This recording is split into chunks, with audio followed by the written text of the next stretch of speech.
अरे कुंकू कुठं आहे बरं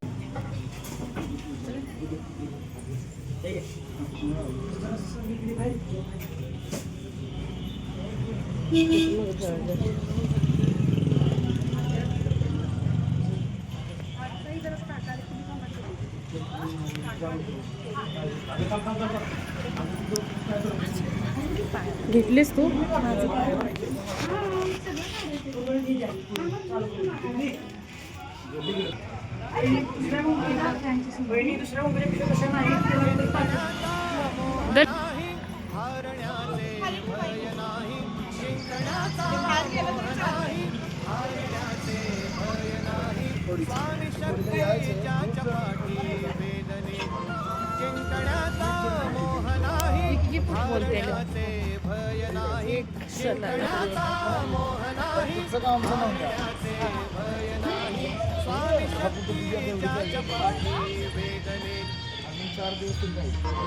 जिंकण्याचा मोह नाही हारण्याचे भय नाही जिंकण्याचा मोह नाही हारण्याचे भय नाही स्वामी शक्ती ज्याच्या पाठी वेदने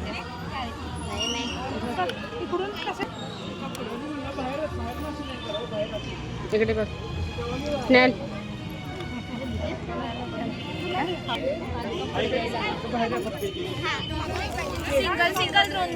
सिंगल द्रोण घ्या कुंकवाचे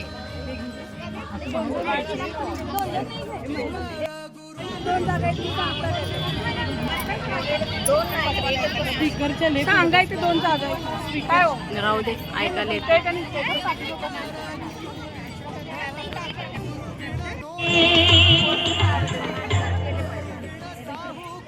क्षणात इथे क्षणात तिथे अक्कलकोट निवासी झाला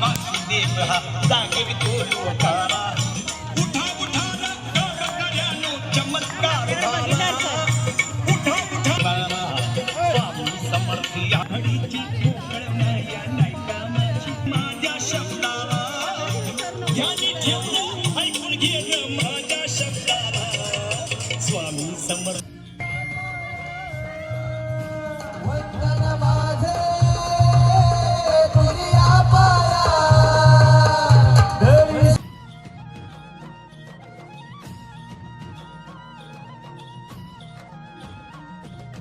दिगंबरा दिगंबरा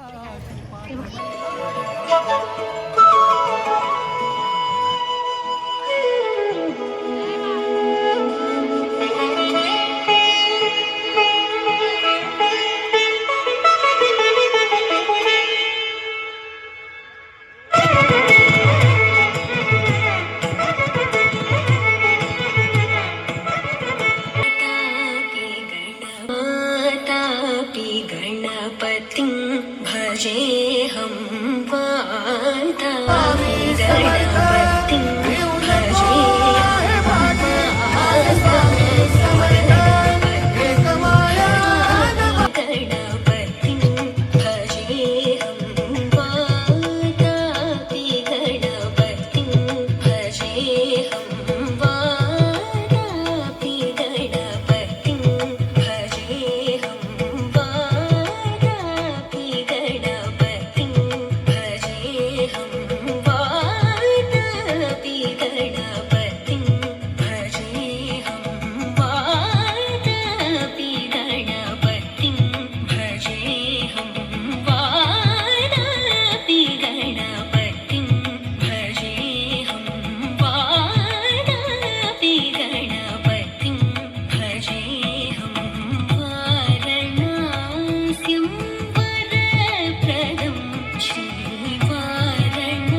मंडळाच्या वतीने आपले खूप खूप आभार. अत्यंत छान पद्धतीनं शांभवी मॅडम आपण त्यांना तयार केलं आहे. आता विशेष करून सांगतो की महिला वर्गाला महिलाचं कौतुक असतं, पण तिथं बसलेले नवयुवक आहेत त्यांच्याकडून एक गोष्ट ते म्हणाले की एक्सप्रेशन्स किती छान देतात. ते प्रत्यक्ष आपण म्हणतो ना ती कला किंवा ते कलादायिनी किंवा हे जे शब्द येत होते त्या प्रत्येक मुमेंटला ती कशा चंद्र म्हणले की असा हे बघत होतो. खूप खूप खूप छान. अशीच आपली कला वृद्धिंगत होत जावं. माता शारदा, माता वाग्देवी आपल्या कार्याला, आपल्या सिद्धीला यश देव अशीच प्रार्थना आम्ही करतो. सगळ्या महिला वर्गाकडून, स्वामी समर्थ सेवा सदन ट्रस्टकडून आपले खूप खूप खूप आभार. 2 मिनिटं मॅडम इथे या. सगळा ग्रुप या 1 मिनिट.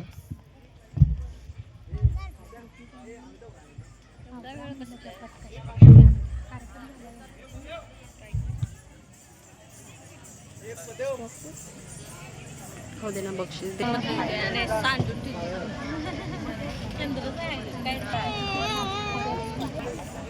नमस्कार करा.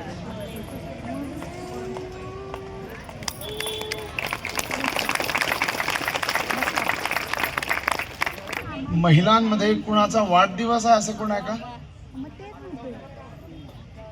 महिलांमध्ये कुणाचा वाढदिवस आहे आज?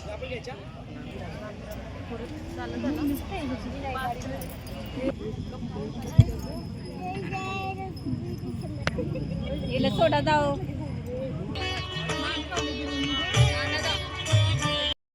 पहिल्यांदा.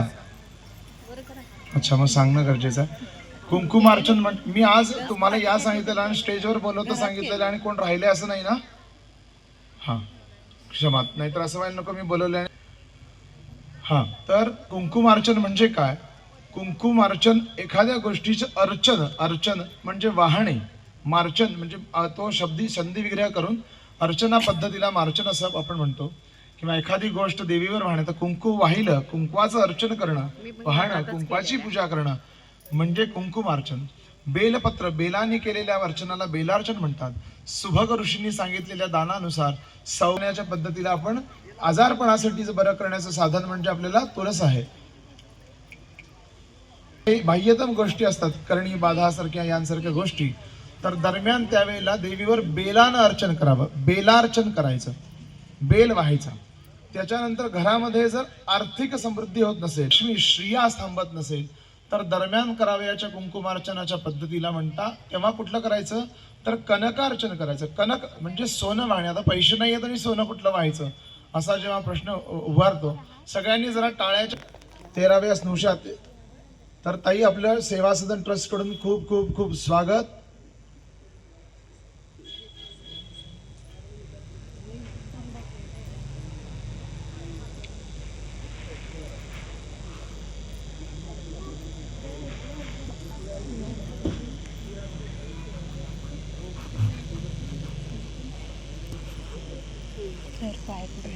जाताना ताईंना थांबवून घेणार आहे मी, मुद्दाम थांब.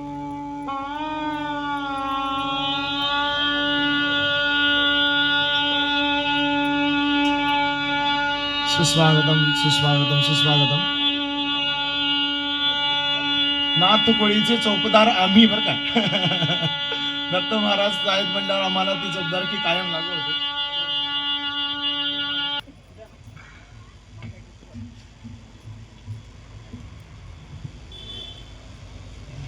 मध्ये साक्षात त्रिभुवनाचे पालक दत्त महाराजांनी चांदीचा चोपदंड घेऊन चौपदारकी केली.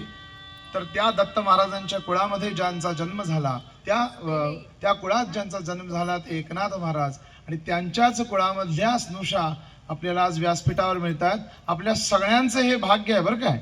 सगळ्यांचं, ज्या नाथ महाराजांच्या भेटीसाठी लाखो करोडो वारकरी तळमळतात, त्यांच्या घरात जिला जन्म मिळाला ती माऊली म्हणजे आमच्यासाठी साक्षात नाथ महाराजांच्या स्वरूप आहे. आपल्या सगळ्यांकडून ताईंच्या चरणी वंदन. आजचं कुंकुमार्चन अलौकिक आहे असं समजा की त्या कुळाचा आपल्याला आशीर्वाद मिळतोय. श्रीखंडाच्या रूपानं साक्षात त्रिभुवनाच्या पालकानं ज्यांच्या घरात 12 वर्ष पाणी भर म्हणतात, सुवासिक म्हणजे वासाच्या फुलांचं अर्चन करण्याची पद्धत, अशी स्वरूपानं कोरलेलं श्रीचक्र सुद्धा आहे. शिवशक्ती स्वरूप आहे. हे पाषाण गोल फिरून पडून पाण्याच्या प्रवाहानं तयार होतात.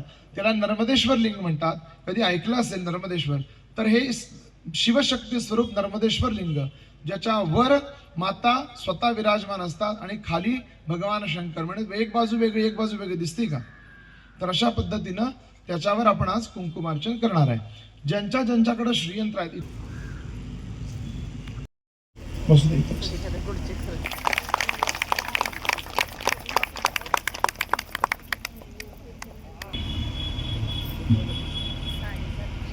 हा समोर केलं तरी चालेल. असे हो हो.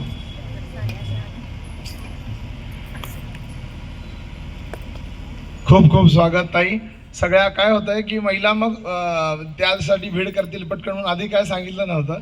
एकदम सरप्राईज सगळ्यांना देण्यात. ताईने खूप मोठं नावलौकिक मिळवलेलं आहे. ताईंचं विशेष योगदान म्हणजे म्हणलं की कोल्हापूरच्या भूमीमधून हे खूप खूप खूप खूप स्वागत. महिला माता भगिनींसाठी एक मी कुंकुमार्चनचा जो गजर करतो. बऱ्याच जणांचे डोळे भरले जिंकण्याच्या मोहनाई गाण्याला. महाराजांची तेवढी कृपा आहे की मनी तू महिषासुर मर्दिनी माया भवानी नारायणी अंबाबाई अंबाबाई अंबाबाई आहा अंबाबाईच्या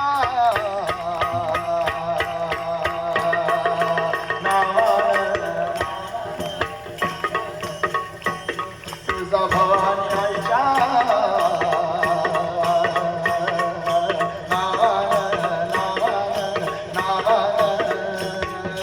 जोगवा मागेन आईचा जोगवा जोगवा मागेन आईचा जोगवा आई भगंबाबाई आई भगंबाबाई आई भगंबाबाई भगंबाबाई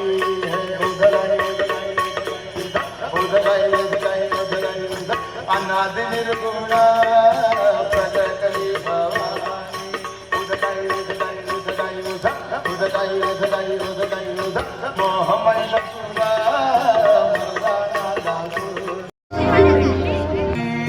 आदि तूच अंती तूच तूच सर्व ठाई.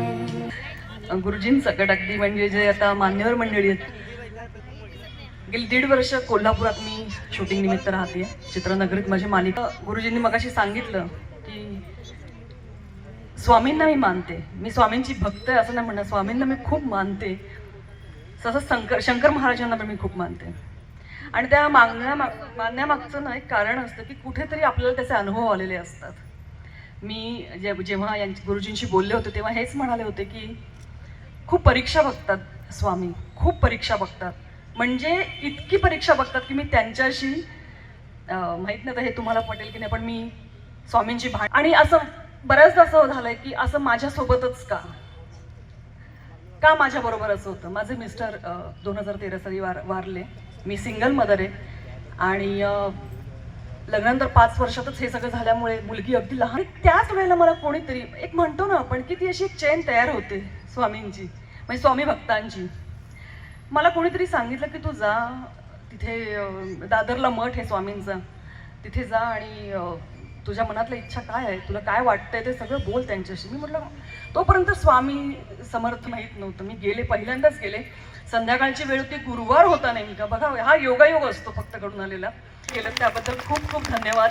आणि गुरुजी आज मी खरंच मी इथे शूटिंगवरनं आलेली आहे पण मला परत मोह नाही हारण्याचे भय नाही जिंकण्याचा मोह नाही हारण्याचे.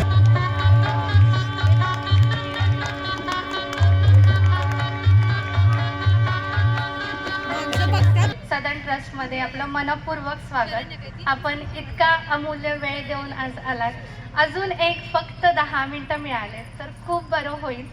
पण काही व्यक्ती अशा असतात ज्या अत्यंत प्रवास बघूयात.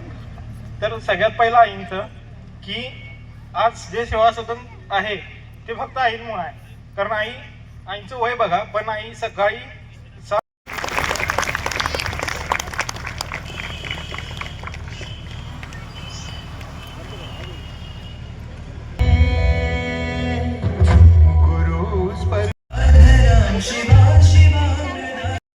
श्री स्वामी समर्थ. तर मी आज मठात गेलेले होते. हे मठ आहे ना हे कळंब्या साईडला आहे आणि माहीत आहे कुणाचं आहे मंदिर तर ओमकार नवलेकर महाराज आहे. त्यांची कथा खूप मोठी आहे सांगू शकणार नाही मी पण त्या मठात गेले मला खूप छान प्रसन्न वाटले आणि महाराजांचं दर्शन पण झालं मला. तर जर कोणाला जायचं असेल तर कळंबा साईडला आहे, जाऊन एकदा नक्की दर्शन करा स्वामींचं. खूप छान आहे, प्रसन्न वाटत. आणि एक माहिती देतात सगळे, कसे स्वामी भक्त व्हायचं, कसं स्वामी पूजा करायची, स्वामींचं कसं प्रार्थना सगळी माहिती देतात. ओमकार नालेकर महाराज तर खूप छान सेवा वगैरे सांगतात. पण मला मनाला प्रसन्न झालं. मला खूप दिवसापासून कुंकुमार्चन वगैरे करायचं होतं, पण तिथे सगळे कार्यक्रम केले आहे. व्हिडिओ आवडला असेल तर लाईक करा, शेअर करा, कमेंट